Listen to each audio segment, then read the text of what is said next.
영상 틀어주세요.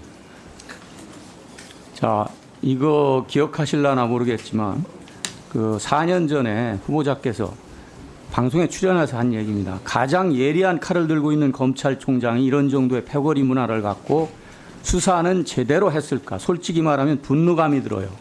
이거 누구한테 하신 거 알죠? 예. 당시에 윤석열 검찰총장한테 한 얘기입니다. 지금도 같은 생각이십니까?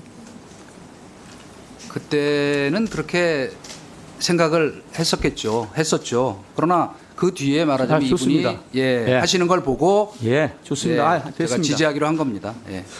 그 이후에 그 윤석열 대통령 중앙선대위 미디어 소통 특별위원장 그리고 대통령 당선인 특별고문 그리고 후보자로 지명되기 전까지 대통령 비서실 대협력 특별보좌관 재직하셨죠. 네. 자, 이렇게 태도를 돌변해서 활동을 한 거, 아까 물론 뭐 생각이 바뀌었다고는 얘기하셨지만 공직 후보자 이전에 한 인격체로서 정말 이거 부끄럽지 않습니까? 이렇게 태도를 돌변할 수 있어요? 아니 전혀 부끄럽지 않습니다. 그래요? 네. 좋습니다.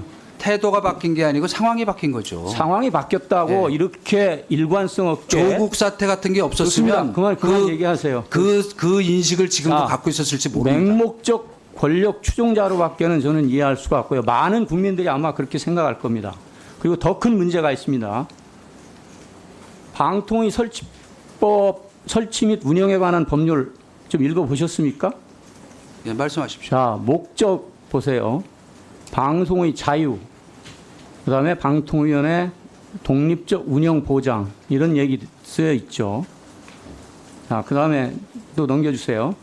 10조에 보면은 위원장을 포함한 방통위원회 결격 사유가 있습니다. 여기에 대통령직 인수에 관한 법률 제6조에 따른 대통령 인수위원회 위원은 신분을 상실한 날로부터 3년이 지나지 아니한 사람이다.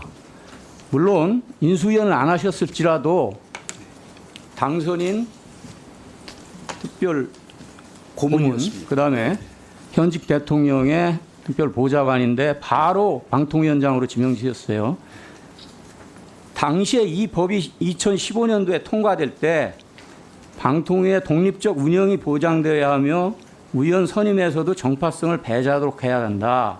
그다음에 결격 사유를 강화하는 이유가 정적 편향성을 방지하기 위한 거라고 되어 있습니다.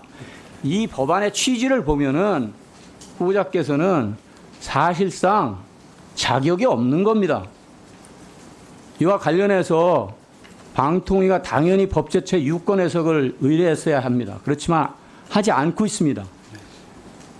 국회가 추천한 치민위원회에 대해서는 법제처에 의뢰해가지고 지금까지도 아직 답변을 못 받고 미기적거리고 있는데 도대체 이걸 하지 않는 이유가 뭔지 모르겠어요. 그래서 제가 국회 입법조사처에 할 수 없이 문의를 의견을 물어봤습니다. 입법조사처 얘기가 비록 명시적인 법령이 없다 해도 당선인 특별고문과 인수위원 간의 유사성을 인정해야 한다고 이렇게 얘기를 하고 답변을 하고 있습니다. 예, 여지도 있음 이렇게 되네요. 그 얘기는 후보자가 엄격한 의미에서 이거 법적인 논란이 있기 때문에 자격이 없을 수도 있다는 것을 의미하는 겁니다. 인정하십니까? 법안의 명문 규정으로 인수위원은 안 된다.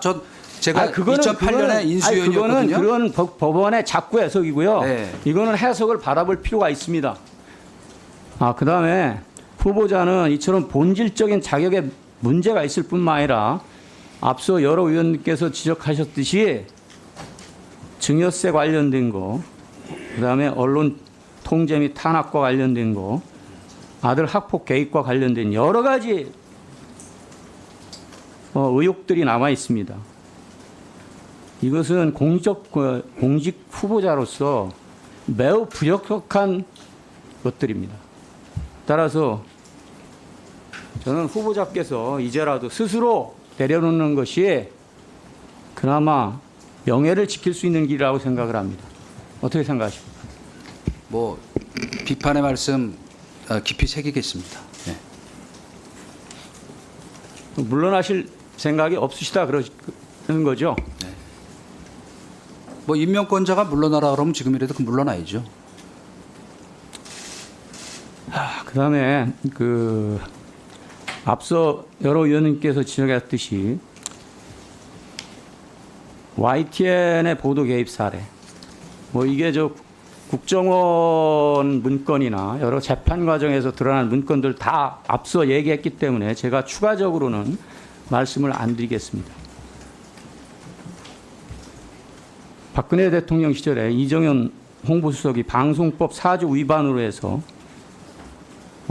형사처벌 받은 거 알고 계시죠? 알고 있습니다. 방송법 4조의 방송 편성에 관련된 네. 조항 알고 계십니까? 알고 있습니다. 누구든지 방송 편성에 관여하여 이 법 또는 다른 법률에 의하지 아니고서는 어떠한 규제나 간섭을 할 수 없다. 네. 아까 공윤정 의원님 질의 과정에서 네. 당시에 홍보수석으로서 너무 바빴기 때문에 밑에서 그런 것들 하는 거 잘 몰랐다 이렇게 말씀하셨는데 그거는 어떤 면에서는요 굉장히 무책임한 발언입니다. 그 당시 홍보수석이라면은 밑에 직원들이 하는 거 파악하고 있어야죠. 특히나 방송에 개입해서 언론에 개입해서 하는 거 분명히 문제가 있는 거 아닙니까? 국민일보에 전화하신 건 본인이 하셨죠.